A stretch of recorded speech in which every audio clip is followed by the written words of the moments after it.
Hi viewers, welcome to our channel.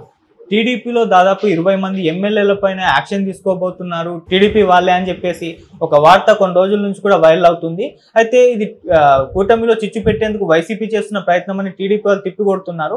అసలు ఏం జరుగుతుంది, మరి వైసీపీ చేస్తున్న ప్రచారమైనా నిజంగా అటువంటి ప్రాబ్లం కూటమిలో ఉందా, మరి కూటమి చీలిపోతుందా? సో ఇటువంటి అంశాల మీద డిస్కస్ చేయడానికి ప్రజెంట్ మనతో పాటు జనసేన అధికార ప్రతినిధి వివేక్ గారు ఉన్నారు. వారితో డిస్కస్ చేసి తెలుసుకునే ప్రయత్నం అయితే చేద్దాం. నమస్కారం సార్.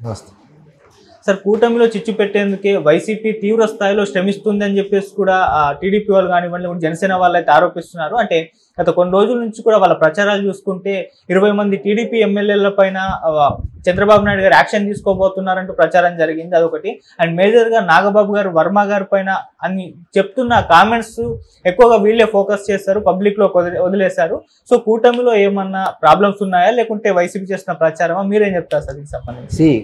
మా ప్రభుత్వంలో తప్పు చేసిన ఎవరినైనా సరే ప్రతిపక్షంలో వాళ్ళనే వదలనప్పుడు స్వపక్షమైనా కూడా వదలమనేది అసెంబ్లీ వేదికగా కళ్యాణ్ గారు చెప్పారు, చంద్రబాబు గారు కూడా చెప్పేశారు, ఆన్ రికార్డ్ చెప్పారు. సో మీరు బాగా పని చేయండి, ప్రజల్లో ఉండండి, నిత్యం ప్రజలకు అందుబాటులో ఉండండి, వారం 10 రోజులకు నియోజకవర్గంలో తిరగండి, కార్యకర్తలతో సమస్యలు ఏంటో తెలుసుకోండి, ప్రజలతో మమేకవ్వండి, పథకాల గురించి చెప్పండి, నిత్యము అందుబాటులో ఉండి ప్రజలకు మేలు చేసినప్పుడే మళ్ళీ వస్తుంది, లేకపోతే ఏం జరుగుతుందో మీకు తెలుసు అనే సంకేతాన్ని మా నాయకత్వము ఇచ్చింది, అలాగే టీడీపీ తరపు నుంచి వారు కూడా ఇచ్చారు. సో ఇవి 2 సార్లు కూడా ఇవ్వడం జరిగింది. మీరు అన్నట్టు మీరు కొందరు మెరుగుపరుచుకోవాలి, ర్యాంక్స్ కూడా ఇచ్చారు కాబట్టి ఆ ర్యాంకింగ్ ప్రకారం ఇంకా మెరుగుపరుచుకోవాల్సిన ఎమ్మెల్యేలు, మంత్రులు కూడా ఉన్నారు ఆ లిస్టులో. మీరు అన్నట్టు నిజంగానే 21 మంది మీద చర్యలు తీసుకోవాలనుకున్నా కూడా మేమేమి తప్పనం దాన్ని. ఎందుకంటే అంతిమంగా ప్రజలకు మేలు చేయాలనే కూటమి ప్రభుత్వానికి 164 ఇచ్చారు. ఒకవేళ చంద్రబాబు గారు అలాంటి చర్యలే తీసుకుంటే, మా అధినేత తీసుకున్నా, బీజేపీ తీసుకున్నా, ఒకవేళ పొరపాటు చేసిన వ్యక్తులు, తప్పులు చేసిన వ్యక్తులు సరిగా ర్యాంకింగ్ లో వెనకపడి ఇప్పటికీ మెరుగుపరుచుకోకపోతే తప్పు లేదు వాళ్ళని పక్కన పెట్టడం. అయితే వైసీపీ చేస్తున్న ఏదైతే తప్పుడు విష ప్రచారం ఏదైతే ఉందో దాన్ని మేము సమర్థించాం. ఓకే, మా అంతటా మేము సర్వేలు చేసుకొని మా కార్యకర్తలు ప్రజలు ఇచ్చిన తీర్పు నాయకత్వాన్ని సరిగ్గా పనిచేయట్లేదని మేము స్వయంగా తెలుసుకొని మేము సరిదిద్దుకుంటాం. కానీ వాళ్ళు చెప్పినట్టు, వాళ్ళు రెఫర్ చేసినట్టు, వాళ్ళకు అనుగుణంగా పనిచేసేటట్టయితే కూటమి ప్రభుత్వం ఎందుకు పనిచేస్తుంది? మా లిమిట్స్లో మా నాయకత్వం మేము పనిచేసుకుంటాం. కానీ వాళ్ళు ఎవరో చెప్పినారని వాళ్ళ పేర్లను తీసుకొచ్చి వాళ్ళ ఇష్టానికి వాళ్ళు ఇచ్చిన కామెంట్స్ తగినట్టుగా మేమైతే పనిచేయం కదా. సో వాళ్ళు మొదటి నుంచి ఒకే పద్ధతిలోనే పాటిస్తున్నారు. కూటమి విచ్ఛిన్నం కావాలి, దానికోసం ఉన్న ప్రతి అవకాశాన్ని వినియోగించుకోవాలి, చిచ్చు పెట్టాలి, చలి కాచుకోవాలి, ప్రజల్లోకి వాళ్ళు ఎప్పుడు విడిపోతే మేము మళ్ళీ సింగిల్గా పోటీ చేసాము, సో మాకున్న ఓట్ బ్యాంకుకు ప్రజలకు చూపించేసి మళ్ళీ దొంగ హామీలు ఇచ్చేసి అధికారంలోకి రావాలి. ఆయన డే 1 నుంచే కూటమి ప్రభుత్వం ఏర్పడే నెలకే నల్ల బ్యాడ్జీలు కట్టుకొని రాష్ట్రపతి భవన్కి వెళ్ళాడు. ఢిల్లీకి వెళ్ళి ప్రభుత్వం పోతుంది, 2 నెలల్లో పోతుంది, 4 నెలల్లో పోతుంది అంటే అది అంత అధికార కాంక్షతో డబ్బు ఉంది, మీడియా ఉంది కాబట్టి మేము ఏమైనా చెయ్యగలము, నాకు అడ్డు అదుపు ఏముంది అని ఇంకా అధికారంలో ఉన్నట్టే ఫీల్ అవుతున్నాడు.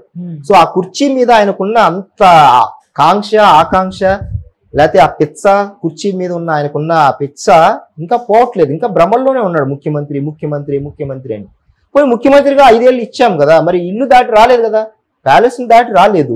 నిరంతరం పనిచేసే ప్రభుత్వం మీద ఒక కన్స్ట్రక్టివ్ క్రిటిసిజం కానీ, ఒక కన్స్ట్రక్టివ్ సజెషన్ కానీ, నిర్మాణాత్మకమైన ఒక సజెషన్ కానీ, లేకపోతే మేము 11 ఇచ్చినారు అయినప్పటికీ మేము ప్రజల సమస్యను చర్చించడానికి వస్తాం, యాజ్ ఎమ్మెల్యేగా వస్తామని హుందాగా ప్రకటించుకోవచ్చు. ఆయన నిర్మాణాత్మకమైన చర్చ చేయొచ్చు, మమ్మల్ని కలుపుకోండి అని తగ్గించుకొని మాట్లాడచ్చు. ఎందుకంత అహంకారం, ఎందుకంత గర్వం? ప్రజలు ఇవ్వని తీర్పు, ప్రజలు మీకు ఏ ప్రతిపక్ష హోదా కూడా ఇవ్వని తీర్పుకు మేమెలా ఇస్తాం నీకు ప్రతిపక్ష హోదా?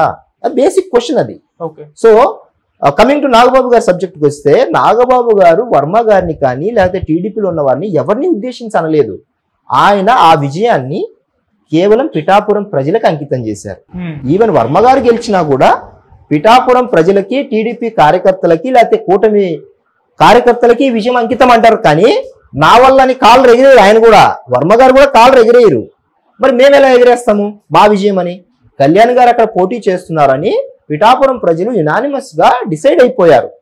మన ఊరు దేశవ్యాప్తంగా, ప్రపంచవ్యాప్తంగా మారుమవుతుంది, అందరికీ తెలియబోతోంది, మనం ఖచ్చితంగా కళ్యాణ్ గారికి గెలిపించుకోవాలని మేము ఇల్లు తిరిగితే 10కి 9 మంది యునానిమస్ గా ఓటేశారు.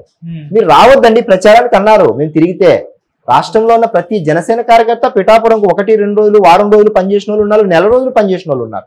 ఒకే తీర్పు ఇచ్చేశారు. 10 ఇండ్లకు పోతే 9 ఇళ్ల వాళ్ళు మీరు రావద్దండి, వేరే నియోజకవర్గాలకు వెళ్ళి ప్రచారం చేసుకోండి అని అన్నారు. మరి ఆ గెలుపు ఎవరికి ఇస్తాం మనం? మీరు చెప్పండి, ఎవరికి ఇస్తాం? ప్రజలకే ఇస్తాం. అదే మాట నాగబాబు గారు అన్నారు.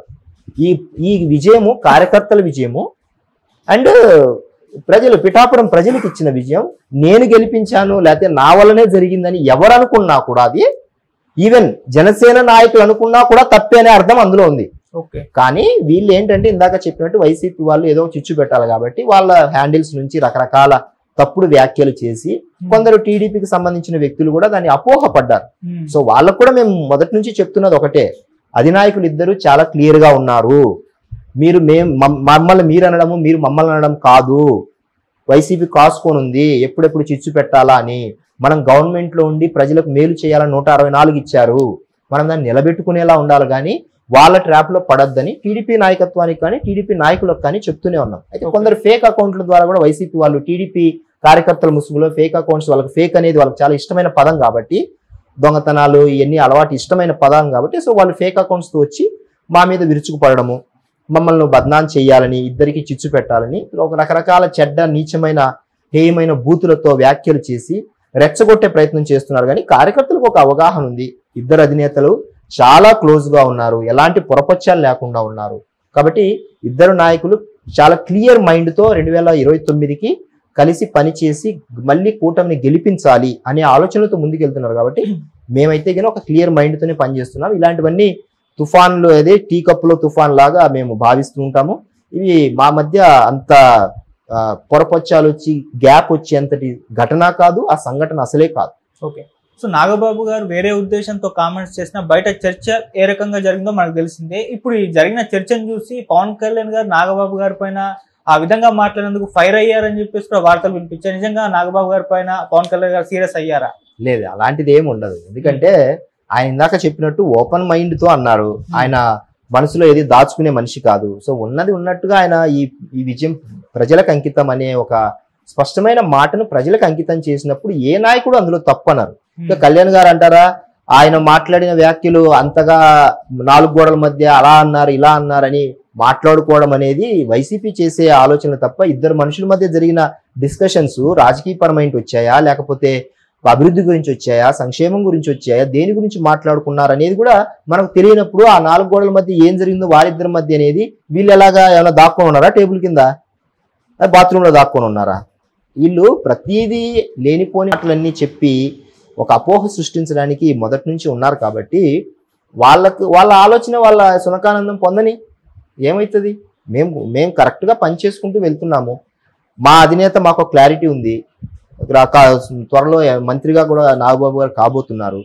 సో ఆయన మంత్రిత్వ శాఖలో ఎలాంటి మార్పులు తీసుకొస్తారు, ఆయన మంత్రిత్వ శాఖ ద్వారా ప్రజలకు ఏం మేలు జరుగుతున్నది అనేది మేము ఈగర్గా వెయిట్ చేస్తున్నాం. సో దాని మీదనే మేము దృష్టి అంతా ఉంటది. కాబట్టి ఇలాంటి చెత్త ఆరోపణలు, చెత్తమైన మాటలకు మేము very least bothered about that. Okay. So కూటమిలో వైసీపీ చిచ్చు పెట్టడానికి ప్రయత్నాలు చేస్తుంది కానీ అది చిచ్చు పెట్టాల్సిన పని లేదు, కూటమే కూలిపోతుంది కొన్ని చర్యల వల్ల అని చెప్పేసి కొంతమంది విశ్లేషకులు అభిప్రాయపడుతున్నారు. అంటే ఏంటంటే అనిత గారి పైన పవన్ కళ్యాణ్ గారు చేసినప్పుడు కామెంట్స్ టీడీపీ వాళ్ళు ఆగ్రహవేశాలకు గురయ్యారు.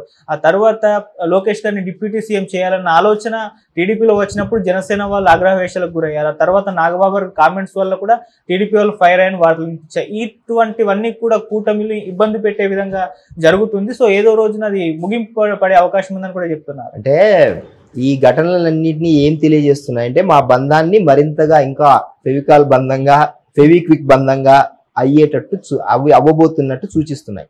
సో ఈ ఘటనలు జరిగిన జస్ట్ 1 or 2 days లోనే కళ్యాణ్ గారు, లోకేష్ గారు ఎయిర్పోర్ట్ లో డిప్యూటీ సీఎం ఘటన జరిగిన 2వ రోజుకో 3వ రోజుకో ఎయిర్పోర్ట్ లో, గన్నవరం ఎయిర్పోర్ట్ లో ఎదురు బదురు కూర్చొని మాట్లాడుకొని కౌగిలించుకొని తర్వాత మళ్ళీ క్యాబినెట్ మీటింగ్ లో కలిసి నవ్వుకుంటూ అనిత గారితో నవ్వుతూ మాట్లాడుకొని కాఫీ తాగొచ్చి, మొన్న కూడా ఎక్కడో అనిత గారు చెప్తున్నారు నాకు సొంత అన్నలాగా ఆయన నన్ను చూసుకుంటారు అని చెప్పిన మాటలు నిన్న మొన్న. సో మాట ఏమన్నాము మనం, ప్రజలకు న్యాయం చేయాలి, ప్రజలకు బాధ్యతగా పని చేయాలని కళ్యాణ్ గారి ఉద్దేశం. ఎవరైనా అదే కదా కోరుకుంటాం. ఆ మాటలో మనము చాలా డెప్త్ గా ఆలోచించి న్యాయం జరిగేలా మనం ప్రజలకు ప్రతి విషయంలో బాధ్యతగా ఉండాలనేది కోరుకున్నారు. టువర్డ్స్ ఆ విషయంలో మనం సరిగ్గా పని చేయాలనే కోణాన్ని మంత్రులు కూడా తెలుసుకోవాలనే ఉద్దేశంతో చెప్పారు. మీకు కాకపోతే నేను తీసుకుంటాను అంటే అక్కడ ఏంటి అర్థం అంటే మనం అంత కమిటెడ్ గా ఉండాలనేది చూడాలి. ఆమె శాఖను తీసేసుకుంటాం, ఆమెను తగ్గిస్తున్నట్టు కాదు అక్కడ అర్థం. మీరు ఇంకా ఎఫెక్టివ్ గా పని చేయాలి, ప్రజలు మనకు 164 ఇచ్చారు, మనం చాలా నమ్మకంతో ఇచ్చారు, వైసీపీ చేసినట్టు చేయడానికి కాదు, వాళ్ళు ఎలాగంటే అలా ప్రవర్తించారు కాబట్టి వాళ్ళకి 11 వచ్చాయి, మనం చాలా కమిటెడ్ గా పని చేయాలని గుర్తు చేశారు. సో ఈ ఘటనలు జరిగిన తర్వాత కూడా ఇలాంటి చిన్న చితగా ప్రతి సందర్భంలో వచ్చిన తర్వాత కూడా కళ్యాణ్ గారు, చంద్రబాబు గారు హైయెస్ట్ గా 2 పొజిషన్స్ లో చాలా అంటే చాలాగా కలిసి పని చేస్తున్నారు. మనం కింద క్షేత్రస్థాయిలో మనం ఎన్ని మాటలు మాట్లాడుకున్నా విడిపోతారు, గొడవలు వస్తాయి, కూటమి విచ్ఛిన్నం అవుతుందని ఎవరు ఎన్ని రకాలైన ప్రగల్భాలు పలికినా కూడా ఇద్దరు పార్టీ అధినేతలు చాలా క్లియర్ గా ఉన్నారు. నిన్నటి సాంస్కృతిక కార్యక్రమంలో కూడా చూస్తే అలాంటి విభేదాలు వచ్చినట్టు లేకపోతే అలాంటి చిచ్చు రగులుతున్నట్టు కూటమి విడిపోతున్నట్టు ఏమన్నా ఏ దశలోనైనా అనిపిస్తుందా? వాళ్ళు ఇలాంటివి చూసి ఇంకా కడుపు రగిలిపోయి ఈనో ప్యాకెట్లో ఒక లారీ కొనుక్కొని పక్కన పెట్టుకొని